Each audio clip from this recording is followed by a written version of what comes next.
Pak Kapolri dan para pejabat utama di Mabes Polri, para Kapolda yang saya banggakan.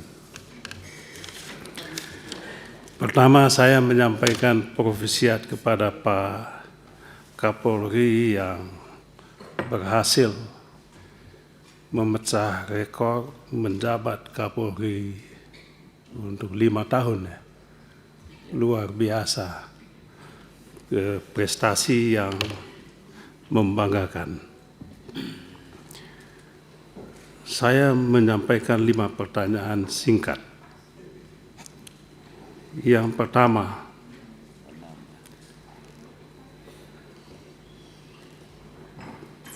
institusi polisi sangat penting untuk menegakkan negara hukum.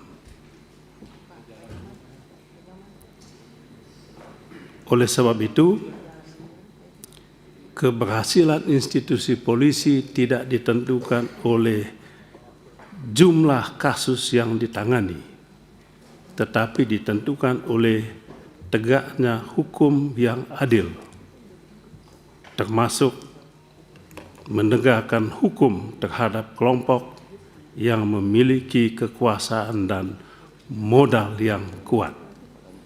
Pertanyaan saya, apa perbaikan yang bersifat struktural yang dilakukan institusi kepolisian sepanjang tahun 2025 untuk memastikan tidak ada lagi kesan hukum tajam ke bawah dan tumpul ke atas, sebagaimana yang menjadi janji Pak Kapolri ketika fit dan proper test di Komisi 3 5 tahun silam. Pertanyaan yang kedua, yang berkaitan dengan integritas dan keteladanan institusi. Saya mendapatkan informasi begitu banyak pelanggaran etik dan pelanggaran pidana oleh aparat. Ini bukan soal individu semata, tetapi ini adalah cermin efektivitas sistem pengawasan internal yang nampaknya belum jalan. Pertanyaannya adalah, apakah Pak Kapolri memiliki mekanisme pengawasan internal yang sudah cukup independen dan transparan? Atau Pak Kapolri masih membutuhkan penguatan eksternal? Tadi sudah disampaikan berbagai sistem pengawasan internal, tetapi nampaknya belum efektif. Pertanyaan tadi, apakah masih butuh penguatan eksternal? Pertanyaan yang ketiga, soal netralitas institusi kepolisian dan demokrasi. Demokrasi tidak mungkin berjalan dengan baik apabila institusi kepolisian tidak bersifat netral. Netralitas polisi adalah syarat mutlak, bukan pilihan kebijakan. Itu bukan pilihan kebijakan, tetapi syarat mutlak. Dalam bahasa hukum dikatakan conditio sine qua non untuk tegaknya demokrasi. Apakah ada jaminan institusional yang disiapkan institusi kepolisian untuk menjaga kenetralan ini? Kemudian yang kelima,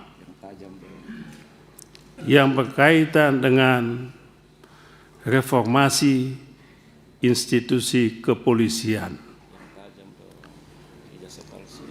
Kami mencatat ada 2 inisiatif reformasi. Tim reformasi internal kepolisian dan tim reformasi yang dibentuk Bapak Presiden Prabowo.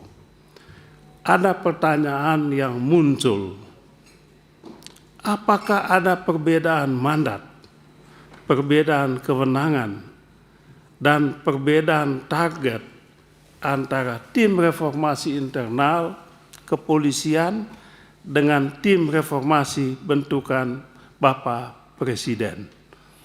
Sebab sampai saat ini belum ada penjelasan yang terbuka, kecuali ada kesan tentu tidak berarti benar.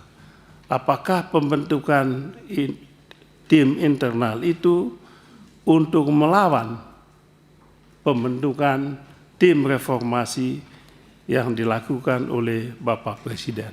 Tentu ini butuh penjelasan yang berkaitan dengan masalah ini. Kalau soal institusi kepolisian apakah di bawah Presiden atau tidak, saya rasa tidak ada diskusi lain itu.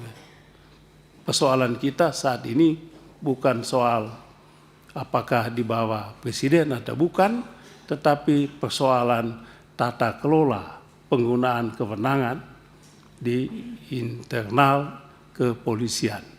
Tegaknya hukum, tegaknya keadilan. Saya rasa ini yang bisa saya sampaikan. Sekian dan terima kasih banyak.